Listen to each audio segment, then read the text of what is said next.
que el responsable de este atentado es la banda terrorista ETA. Prometo por mi conciencia y honor. I spoke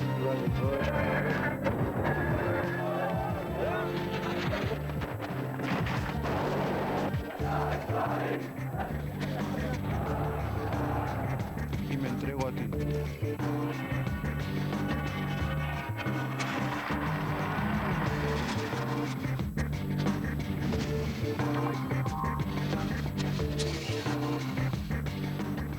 Hola, ¿qué tal? Esto es Crónica de 2004, una mirada atrás a todo un año. Lamentablemente, 2004 se asociará ya para siempre al 11M, el 11 de marzo.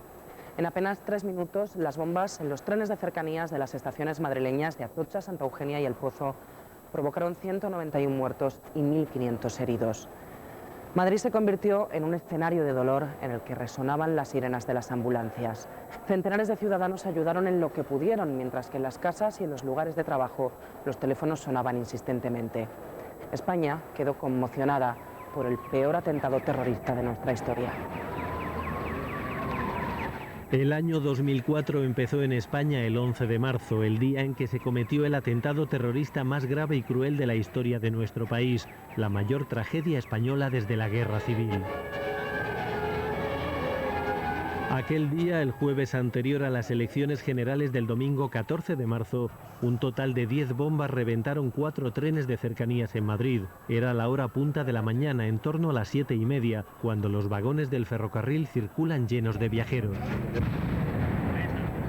En los atentados del 11M perpetrados por un comando islamista murieron 191 personas y más de 1.500 resultaron heridas.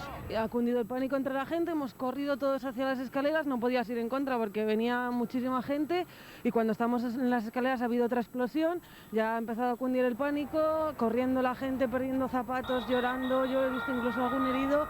2 de los trenes explotaron en la estación de Atocha, uno en los andenes y el otro a la entrada frente a la calle Tellez. ¡Una ambulancia libre! Mientras, las bombas colocadas en los otros 2 trenes hicieron explosión casi simultáneamente en las estaciones de El Pozo y Santa Eugenia, 2 barrios obreros de la periferia madrileña. Venga, por favor, venga, abandonen la zona, que puede haber un poquito todavía por ahí. 3 de los trenes habían salido desde la estación de Alcalá de Henares, a unos 30 kilómetros de Madrid. El otro lo había hecho desde la de Guadalajara, pero también había parado en Alcalá. Cada una de las 10 bombas iba cargada con 10 kilos de explosivo y con 600 gramos de tornillos y clavos a modo de metralla. Además, otros 2 artefactos fueron explosionados de forma controlada y casi 22 horas después, la policía desactivó una 13ª bomba que no llegó a estallar en la estación de El Pozo. Yo venía el vagón justo donde se explotó y de repente he oído, cuando iba a parar el tren, de repente he oído que se explotó. Y yo, claro, venía sentado en los asientos que viene con 3 y venía un chico con un casco. Y de repente he oído que se explotó y me quedé y parece que tenía fuego en el pelo y cuando salí quité cristales del pelo y todo, mi goma y mis horquillas se voló todo.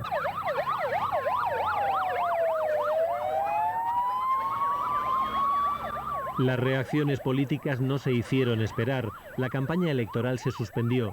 En un primer momento casi todo el mundo pensó en la banda terrorista ETA como autora de la matanza. Solo desde el propio entorno etarra se negó esta hipótesis. ETA está escribiendo su final. Las atrocidades que está cometiendo nos repugnan de manera tremenda a todos los vascos y vascas. La izquierda abertzale no contempla ni como mera hipótesis que ETA esté detrás de lo ocurrido hoy en Madrid. Y lo queremos dejar absolutamente claro. El Partido Popular ha decidido suspender su campaña electoral. En la mañana de hoy he hablado con el presidente del Gobierno para ofrecerle apoyo y colaboración en las medidas que tome el Ejecutivo. Han matado a muchas personas por el mero hecho de ser españoles. En estos trágicos momentos, quiero hacer llegar a las familias de las víctimas mi más profundo afecto y el de toda mi familia.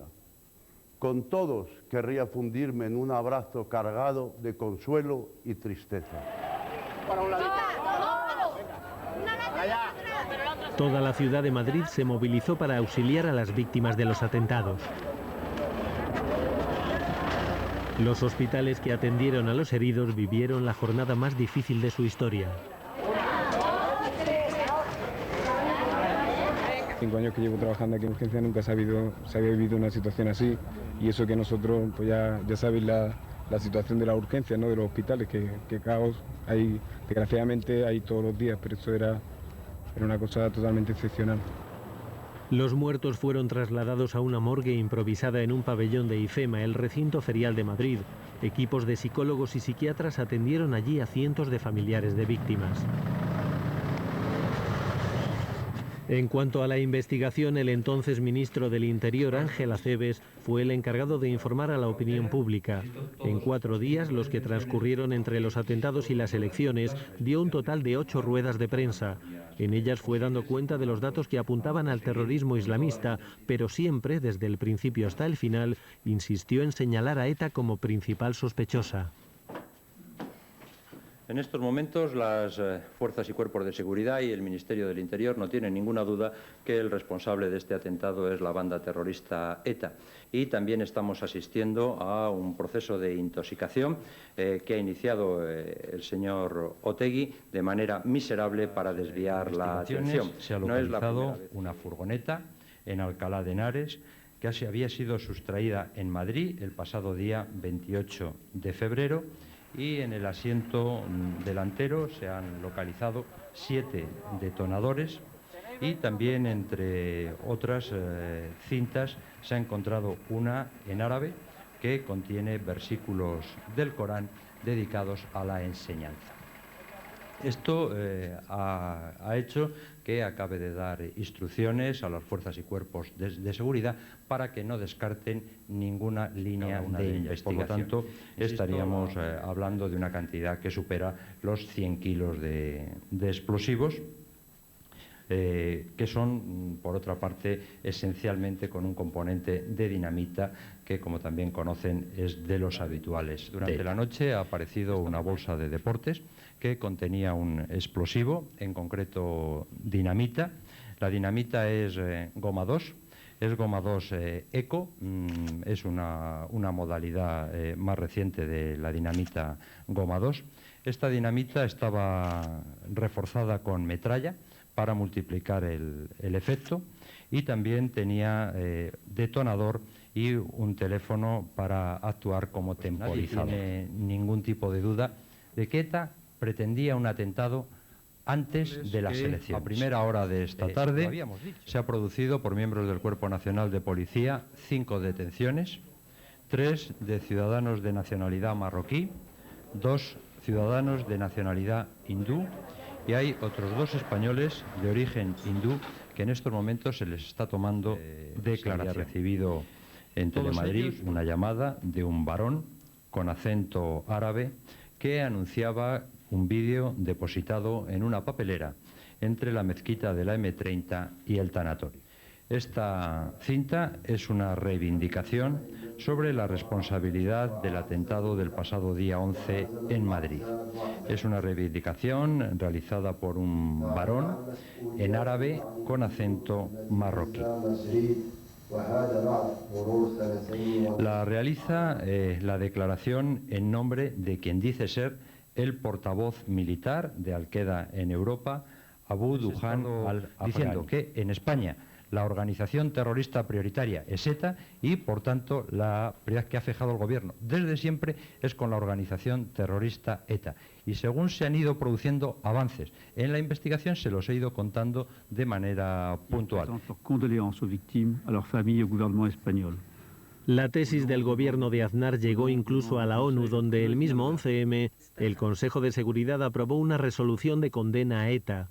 Para entonces, el Ministerio de Asuntos Exteriores ya había remitido una nota interna a todos los embajadores españoles con la instrucción de que confirmaran la autoría etarra y descartaran otras. El propio presidente del gobierno telefoneó personalmente a los directores de los principales periódicos, a quienes aseguró que los atentados eran obra de ETA. ¿Es que alguien piensa que un gobierno con 2 dedos de frente en España, después de 30 años de terrorismo, ante un atentado como el de ayer, no tiene que pensar lógicamente, razonablemente, que puede ser esa banda su autora? ETA, sin embargo, negó su parte llamada a la televisión pública vasca el viernes por la tarde.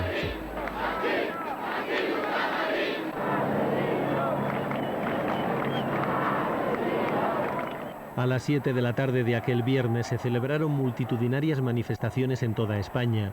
Manifestaciones convocadas unilateralmente por el gobierno con el lema "con las víctimas, con la Constitución y por la derrota del terrorismo".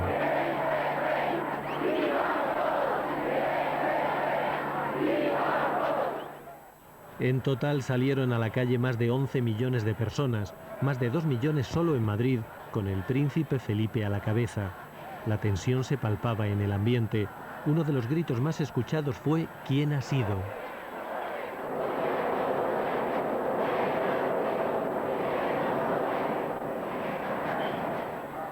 En Barcelona, los representantes del gobierno y del PP fueron abucheados.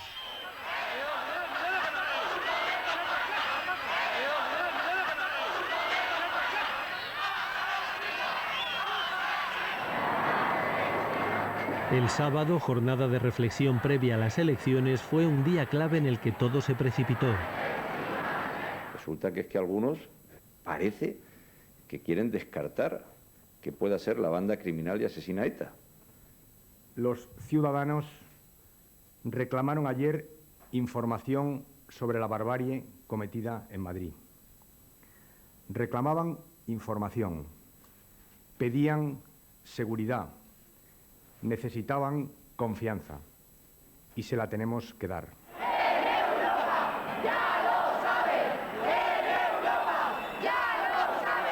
Pasadas las 6 de la tarde se empezó a concentrar gente ante la sede del Partido Popular en Madrid. Fue una manifestación espontánea convocada con mensajes entre teléfonos móviles.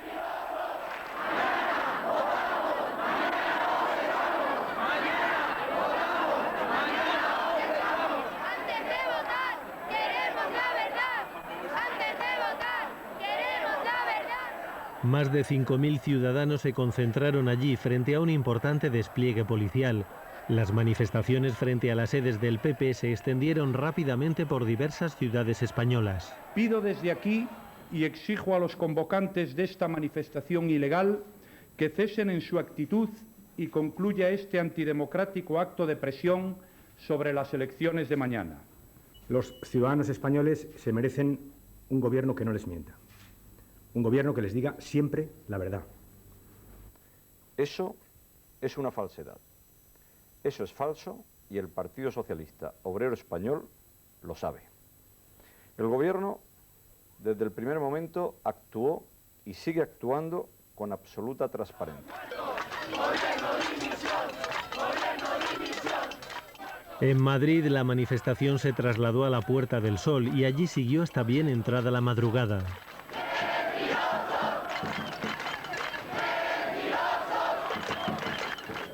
El domingo 14 de marzo, día de elecciones, los candidatos fueron a votar.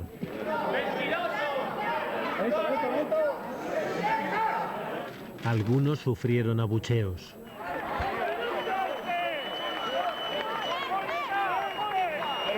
La participación en las elecciones fue muy alta, superó el 77%. Luego el escrutinio dio la victoria al PSOE. El Partido Socialista Obrero Español ha ganado las elecciones con un 43,01%, 164 diputados. El Partido Popular con un 37,47%, 148 diputados. Quiero decirles que acabo de llamar al secretario general del Partido Socialista Obrero Español, José Luis Rodríguez Zapatero, para felicitarle por su victoria electoral del día de hoy, felicitación que ahora quiero hacer pública ante todos los españoles. En este momento pienso en las vidas rotas el jueves por el terror. Pienso en todos ellos y pido que guardemos aquí y también cada cual en su hogar un minuto de silencio y de recuerdo para no olvidar nunca.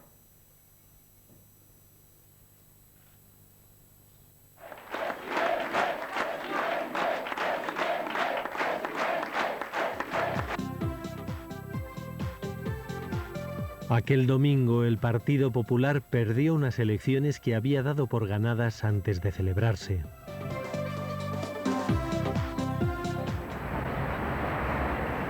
El recuerdo del 11M no ha dejado de estar presente en la sociedad española. En los días posteriores a los atentados, el vestíbulo de la estación de Atocha se convirtió en un homenaje permanente a las víctimas. Allí se acumularon durante varios meses velas, flores, fotos y mensajes escritos.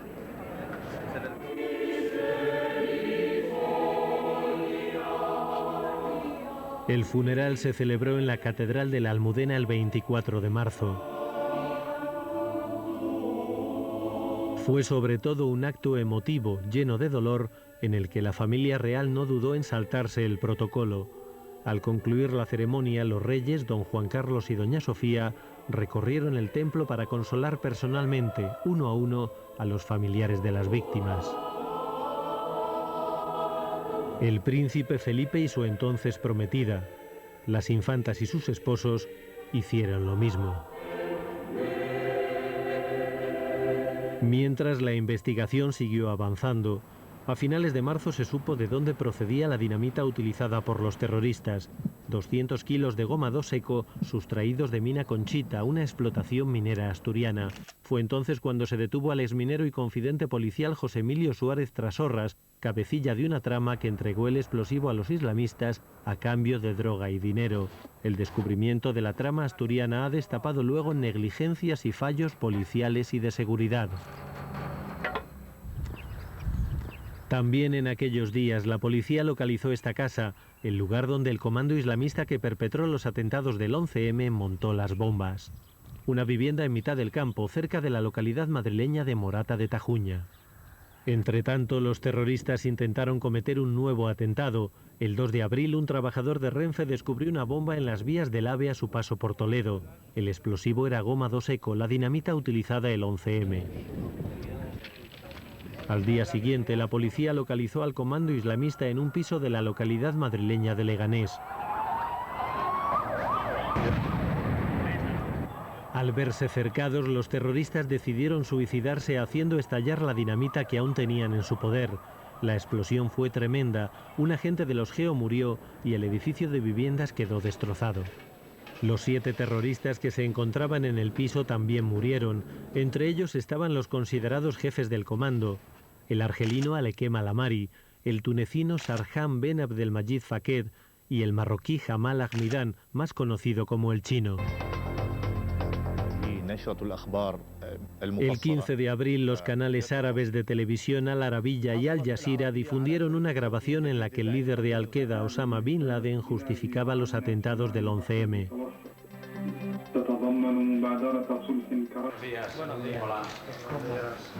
En paralelo a las pesquisas policiales y judiciales se han desarrollado los trabajos de la Comisión de Investigación Parlamentaria. Desde julio por el Congreso pasaron medio centenar de comparecientes. Lo que está claro es que ni de mí ni de la especialidad salió la palabra titadín. La mayoría policías y guardias civiles y políticos retirados y en activo. En sus diferentes sesiones, el Partido Popular insistió en seguir viendo aún la sombra de ETA sobre el 11M, pese a que los informes de la policía descartan su participación. A nosotros se nos exigió que contestáramos en 24 horas a la pregunta: ¿quién ha sido? Pues bien, ahora pregunto yo, junto a millones de españoles, ¿quién ha sido, señorías? Habría que investigar otras conexiones, saber el alcance real de la sombra de ETA que aún planea sobre aquellas horas. La realidad es la que es, y ustedes mintieron y la gente se dio cuenta, y por eso están hoy en la oposición. Y déjame que le diga algo más. Cuanto antes se enteren, mejor. No tengo ninguna información sobre vínculos entre ETA y terroristas islámicos por lo que a estos atentados se refiere. Podía haber muchos más medios, podía haber habido mucha más previsión por parte de todos, en el ámbito legislativo, en el ámbito jurídico, en el ámbito judicial, en el ámbito policial, en el ámbito político, por supuesto que sí. Porque el gran problema es que durante mucho tiempo pues ha habido muy poca gente que se creía que esto iba a ser posible, que esto podía ocurrir. Esa es la cruda realidad. He venido estudiando el fenómeno y era consciente de que en cualquier momento en España podía producirse, por algunas otras circunstancias concomitantes o con causas objetivas que se han podido ir produciendo, como por ejemplo también la participación de España en el conflicto de Irak. A finales de año comparecieron en la comisión del 11M el presidente Zapatero y el expresidente Aznar. La responsabilidad única y exclusiva del atentado del 11 de marzo corresponde al terrorismo islamista. Esos atentados no solamente buscaban causar víctimas, lo que buscaban era volcar las elecciones. Y no creo sinceramente que los autores que usted llama intelectuales de esos atentados, no creo que anden en desiertos muy remotos, ni que anden en montañas muy lejanas. Es verdad, ni en montañas ni en desiertos. Los autores estaban en Lavapiés, en Leganés y en Morata de Tajuña, lamentablemente bien cerca de nosotros. Yo estaba procurando averiguar la verdad y detener a los criminales mientras otros estaban aprovechando para intentar ganar las elecciones. Afirmo que habiendo solo una línea de investigación desde el jueves por la tarde, todo lo que se dijo posteriormente fue un engaño masivo. Ahora lo que hay es la confusión masiva que quiere introducir el Partido Popular en el proceso de investigación. Nadie ha discutido la legitimidad, señoría. Lo que aquí se ha dicho y se ha demostrado es que la jornada del 13 de marzo, algunos partidos y algunas fuerzas políticas, entre otras la suya, señoría, permítame que lo diga, organizaron un formidable acoso de manipulación en contra del Partido Popular. Y que las sedes del Partido Popular estuvieron rodeadas, estuvieron cercadas. Ni conocimos, ni planeamos, ni participamos, ni incitamos, ni apoyamos ninguna de las concentraciones del día 13, jornada de reflexión electoral. Sin embargo, fue luego el testimonio de la representante de las víctimas el que parece haber marcado un antes y un después, tanto en la comisión parlamentaria como en la sociedad española. En esta comisión han discutido sobre quién habló de qué, cuándo se informó. Han hablado de circunstancias, de manejos, de manipulaciones, de desinformaciones, de confidentes, de desconfianzas. Han hablado, señorías, de ustedes, esencialmente de ustedes. Nosotros, nuestros familiares, no han estado en esta casa, por eso queremos hacerles presentes hoy. También venimos a reprocharles como diputados y sobre todo como representantes del pueblo, que no se nos olvide, sus actitudes de aclamación, jaleos y vítores durante el desarrollo de algunas de las comparecencias en esta comisión, como si de un partido de fútbol se tratara. De lo que se estaba hablando, señorías, es de la muerte y las heridas de por vida padecida por seres humanos, de pérdidas que nos han llenado de desolación y de amargura, en el mayor grado posible. ¿De qué se reían, señorías? ¿Qué jaleaban? ¿Qué vitoreaban en esta comisión? Son ustedes mi parlamento, porque con el mayor dolor que puede tener una madre, el día 14, cuando aún no me habían dado el cadáver de mi hijo, yo fui a votar. Ustedes me representan, a mí y al resto de las víctimas. Tienen ustedes la obligación de hacer que los ciudadanos de este país, con su consenso, estemos seguros, porque los nuestros ya no van a volver. Pero la amenaza del terrorismo islamista sigue vigente. Prueba de ello ha sido la operación policial Nova, en la que se ha desarticulado un comando que pretendía atentar contra lugares como la Audiencia Nacional, la sede del PP, Torre Picasso y el Estadio Santiago Bernabéu. En total, desde el 11 de marzo, las fuerzas de seguridad han detenido en España a más de 100 radicales islamistas. Desde aquel 11 de marzo muchas cosas cambiaron en este país, en el que descubrimos que el terrorismo islamista era más que una amenaza. Después de las elecciones del 14 de marzo, la primera medida del nuevo gobierno presidido por José Luis Rodríguez Zapatero fue cumplir una promesa electoral: retirar las tropas españolas de Irak. La escena del traspaso de poderes en el Palacio de la Moncloa fue muy distinta a como el presidente saliente, José María Aznar, la había imaginado. Frente a él no estaba Mariano Rajoy, el sucesor al que personalmente había designado, sino su rival político, el secretario general del PSOE, José Luis Rodríguez Zapatero, que con 43 años de edad se convirtió en el quinto presidente del gobierno de la democracia española. Prometo por mi conciencia y honor cumplir fielmente las obligaciones del cargo de presidente del gobierno. Un hombre que durante la campaña electoral prometió un cambio tranquilo y que en su debate de investidura reivindicó la utopía. Porque algunas utopías merecen ser soñadas. No las alcanzaremos todas, pero nos marcarán el rumbo por el que hay que avanzar. Nos propone usted un gobierno débil e inestable. Zapatero fue investido presidente con 183 votos. Los socialistas contaron con el apoyo de Esquerra Republicana, Izquierda Unida, Coalición Canaria, BNG y Chunta Aragonesista. El primer acto público de Zapatero como presidente fue homenajear a las víctimas del 11M.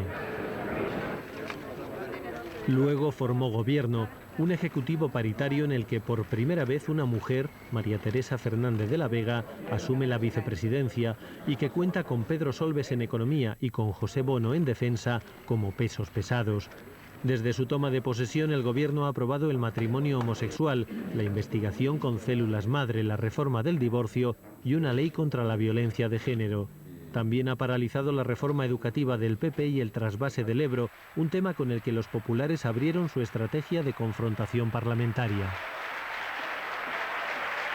Además, José Luis Rodríguez Zapatero ha puesto en marcha la Conferencia de Presidentes, un foro multilateral que reúne a los presidentes de todas las comunidades autónomas.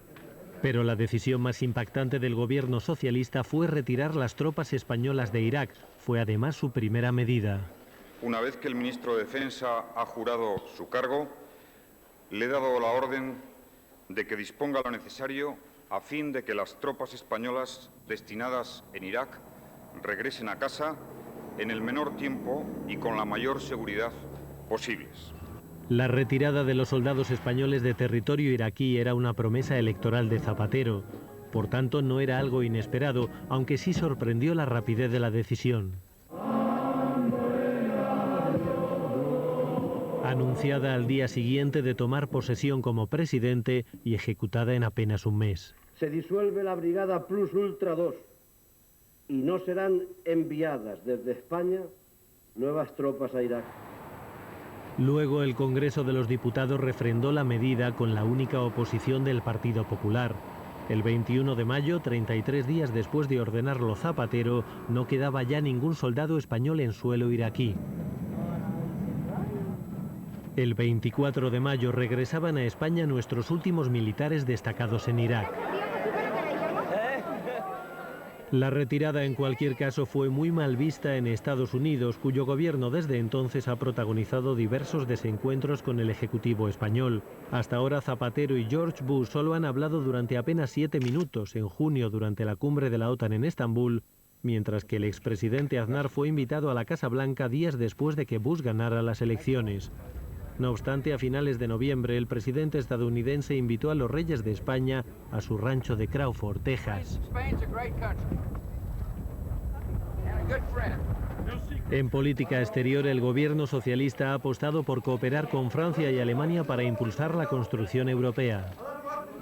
Les diría que la vieja Europa está como nueva. Además, en la ONU, el presidente Zapatero ha propuesto una alianza de civilizaciones con el mundo islámico como fórmula para combatir el terrorismo. Cayó un muro. Debemos evitar ahora que el odio y la incomprensión levanten otro.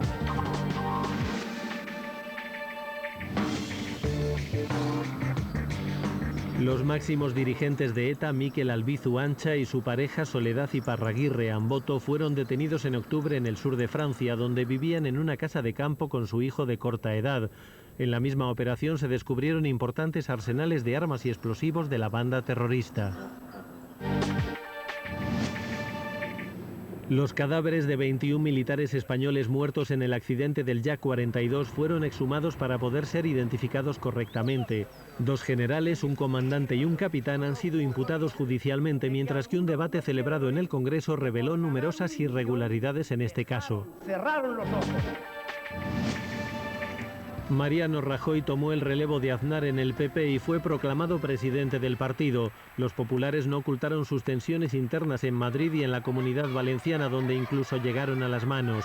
Tampoco en Galicia, donde sufrieron una amenaza de escisión parada por Manuel Fraga, que volverá a ser candidato pese a su edad y a sus problemas de salud.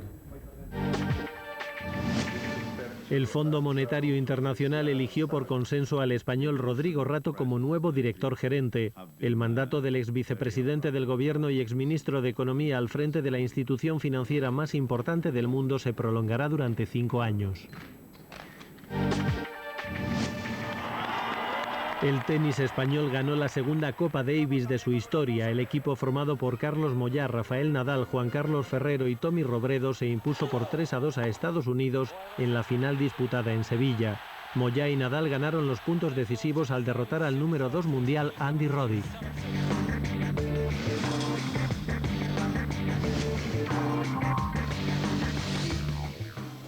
Miramos ahora hacia el mundo. Estados Unidos llegó al 2 de noviembre con más de 1000 soldados muertos en Irak. A pesar de eso y del escándalo de las torturas en la cárcel de Abu Ghraib, el 51% de los norteamericanos apoyó a George Bush en las elecciones. El demócrata John Kerry venció en los debates electorales, pero no pudo hacer valer esa ventaja retórica en las urnas. El republicano George Walker Bush estará 4 años más en la Casa Blanca. El presidente estadounidense ganó las elecciones, las primeras después del 11S, con el mayor número de votos de la historia de su país, casi 59 millones, 3 millones y medio más que su rival, el candidato demócrata John Forbes Kerry, unas cifras que se explican por una masiva participación. La noche electoral, sin embargo, fue larga. El resultado del estado de Ohio no estaba claro y era el que decidía la presidencia. Los candidatos no acudieron a las fiestas preparadas por sus partidos.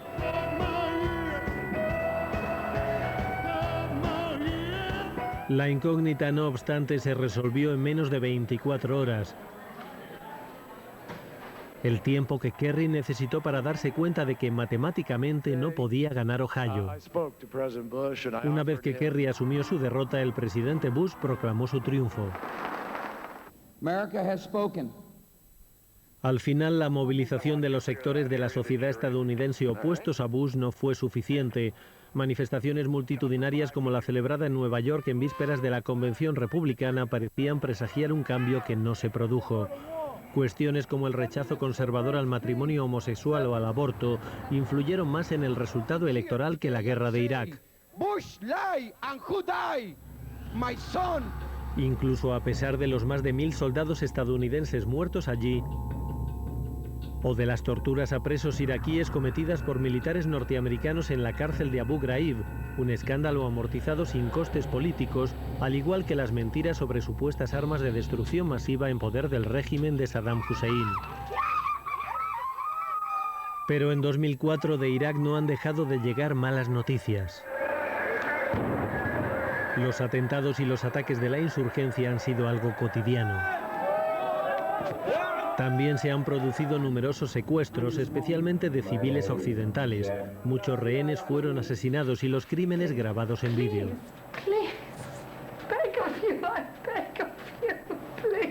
Otros fueron directamente linchados.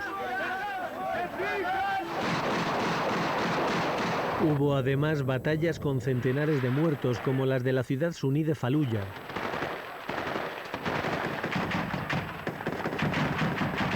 Un bastión rebelde sitiado y asaltado 2 veces en abril y noviembre por las tropas estadounidenses. También los chiíes, liderados por el clérigo Muqtada al-Sadr, se enfrentaron a los norteamericanos en abril y en agosto. La ciudad de Nayaf y su cementerio, donde se combatió abiertamente, se convirtieron en un símbolo. En medio de este caos se produjo el traspaso de poderes al gobierno interino iraquí Y la primera comparecencia del depuesto presidente de Irak, Saddam Hussein, ante un juez.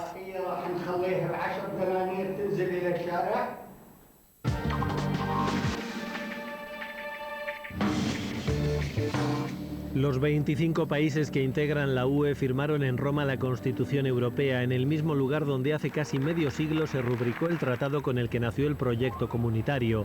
Ahora cada Estado tendrá que ratificar el texto en referéndum o a través de su Parlamento Nacional. El secuestro en un colegio de la ciudad rusa de Beslan a manos de un comando checheno terminó con una caótica operación de rescate. En la misma murieron más de 330 rehenes, la mitad de ellos niños, de los más de 1.200 que los terroristas mantuvieron secuestrados durante 3 días. Más de 400 personas murieron abrasadas en el incendio de un concurrido centro comercial de Asunción, la capital de Paraguay. El supermercado no contaba con salidas de emergencia. Además, sus dueños, que fueron detenidos, ordenaron cerrar las puertas para evitar robos. Fidel Castro tropezó tras pronunciar un discurso y sufrió una estrepitosa caída. El líder cubano se fracturó la rodilla izquierda y se lesionó el brazo derecho. Luego el propio Castro compareció en televisión para informar personalmente de sus heridas y evitar especulaciones.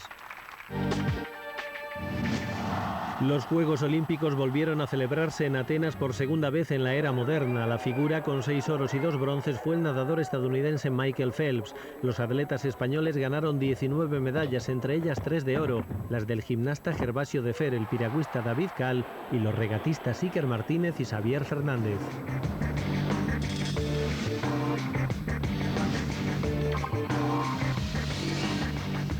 El 11 de noviembre, después de 13 días ingresado, Yasser Arafat moría lejos de su pueblo. El líder palestino fallecía a causa de una enfermedad tan fulminante como misteriosa. La muerte del Rais abre nuevas perspectivas en Oriente Próximo y nuevas incógnitas, como saber quién será su sucesor. La respuesta en las elecciones previstas para los próximos días. Esta es la última imagen de Yasser Arafat vivo. Se grabó en Ramallah 13 días antes de su muerte, al inicio de su viaje a París, donde falleció en el Hospital Percy a los 75 años de edad. El funeral del primer presidente palestino tuvo que celebrarse en El Cairo, la capital de Egipto. Fue un funeral de Estado para el líder de un pueblo sin Estado. Arafat tampoco pudo ser enterrado donde deseaba, en Jerusalén, una última voluntad negada por razones políticas por el primer ministro israelí Ariel Sharon. Por eso el sepelio tuvo lugar en Ramallah, en el patio de la Mucata, el complejo administrativo palestino, donde Arafat había permanecido confinado durante casi 3 años por el ejército israelí. Fue una ceremonia caótica. Miles de palestinos invadieron el recinto, provocando avalanchas humanas que causaron más de 300 heridos. Al final, el desorden obligó a suspender el protocolo. Yasser Arafat tuvo que ser enterrado precipitadamente. Ahora el cuerpo del Rais yace en su tumba, simbólicamente cubierto con tierra traída de la explanada de las mezquitas de Jerusalén, al otro lado del muro, que Israel levanta para aislar a los palestinos y que el Tribunal de la Haya ha declarado ilegal. المجد لله في الأعالي وعلى الأرض السلام وعلى الأرض السلام وفي الناس المسرة. شكرا شكرا شكرا.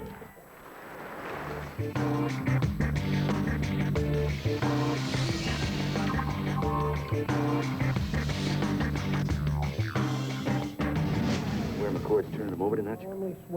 Without mental reservation. There were 2 great triumphs. Wouldn't want to talk me into an encore.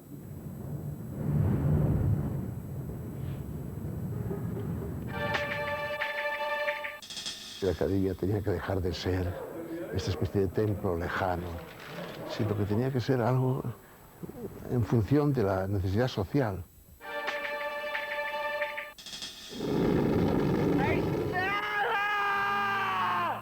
I speak not to disprove.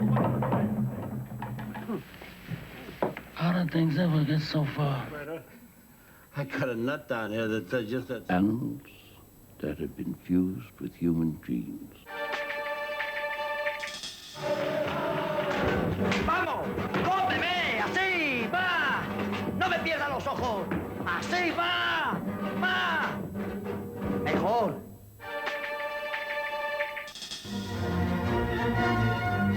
Christopher Reeve. As immoral and unnecessary. Yeah. Whoops,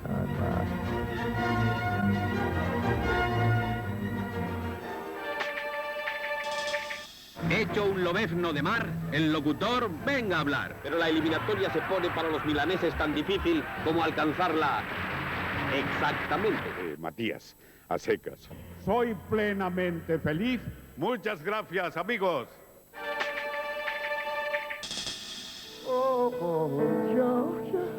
I'm a singer that sings country music, that sings the blues, or that sings jazz, or that sings love song.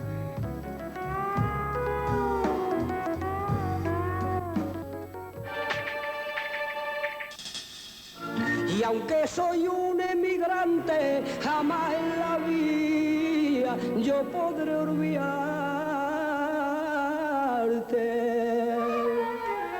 Gracias, señor.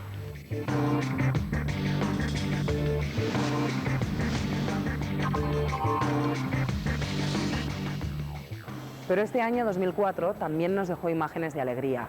El 22 de mayo el príncipe Felipe contrajo matrimonio con su prometida, Leticia Ortiz Roca Solano. El enlace se celebró en la Catedral de la Almudena, en un Madrid todavía conmocionado por los atentados del 11M. A pesar de eso y de la lluvia, muchos ciudadanos salieron a la calle para festejar la boda real. Nosotros hemos querido despedir este 2004 con esas imágenes. Leticia Ortiz Roca Solano, la niña que en su infancia jugaba con sus hermanas en Asturias. La periodista que presentaba las noticias en Televisión Española y antes en CNN Plus, canal en cuyo equipo fundacional se integró en diciembre del 98 y en el que trabajó durante más de año y medio. Ahora CNN Plus en el dial 7 se convirtió el 22 de mayo de 2004 en la princesa de Asturias. Como si fuera el guión de un cuento, aquel día el heredero de la corona española, don Felipe de Borbón y Grecia, se casó con ella, una mujer divorciada de 31 años de edad, en la Catedral de la Almudena.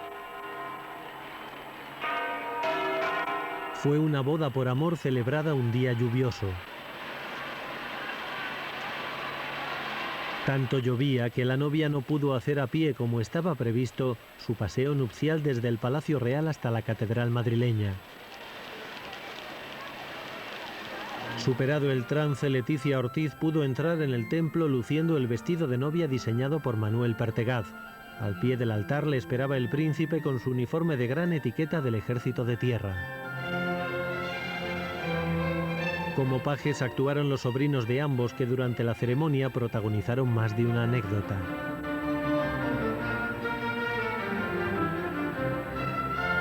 Fue una ceremonia con la que culminaba un año de noviazgo y cuya importancia destacó en su homilía el cardenal arzobispo de Madrid, Antonio María Rouco Varela. Vuestro matrimonio inserto en la línea dinástica, en la historia milenaria de la monarquía española, íntimamente vinculada al mejor y más glorioso pasado de los pueblos de España, os exige un plus de disponibilidad al servicio a España, absolutamente único y singular. Yo, Felipe, te recibo a ti, Leticia, como esposa y me entrego a ti. Y prometo serte fiel en la prosperidad y en la adversidad, en la salud y en la enfermedad, todos los días de mi vida. Yo, Leticia, te recibo a ti, Felipe, como esposo y me entrego a ti. Y prometo serte fiel en la prosperidad y en la adversidad, en la salud y en la enfermedad, todos los días de mi vida. Leticia, recibe esta alianza en señal de mi amor y fidelidad a ti.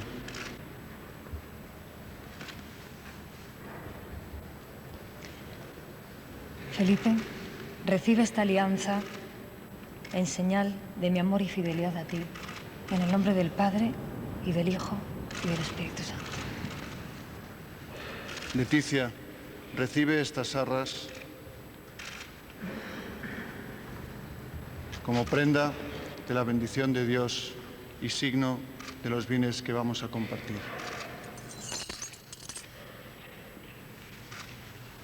Felipe, recibe estas arras como prenda de la bendición de Dios y signo de los bienes que vamos a compartir. Invoquemos, hermanos, sobre estos esposos la bendición de Dios para que proteja con su auxilio a quienes ha unido en el sacramento del matrimonio. Convertidos ya en esposos, los príncipes de Asturias salieron de la catedral. Y aunque en Madrid seguía lloviendo, hicieron su previsto paseo en coche por las calles de la ciudad, engalanada para la ocasión. Así fueron saludando al público concentrado en las aceras a lo largo del recorrido, desde la Plaza de Oriente hasta la Basílica de Atocha, a cuya Virgen entregó su ramo nupcial la nueva princesa. Luego regresaron al Palacio Real, donde fueron recibidos por un grupo de gaiteros asturianos y donde posaron para las fotos de familia. Allí también se celebró el banquete nupcial preparado para 1.700 invitados, entre ellos miembros de 36 casas reales de todo el mundo, una veintena de jefes de Estado y los principales representantes de la sociedad española. Aperitivos variados, tartaleta de marisco y capón asado en tomillo, vinos españoles, frutos secos, tarta y café. Fue el menú que precedió a un brindis en el que el príncipe Felipe no ocultó su felicidad. No puedo ni quiero esconderlo. Imagino que salgo a la vista. Soy un hombre rico. Una felicidad que los recién casados príncipes de Asturias habían exteriorizado ya antes, en el balcón de Palacio, a donde salieron para saludar a los ciudadanos allí concentrados. Para entonces ya había salido el sol.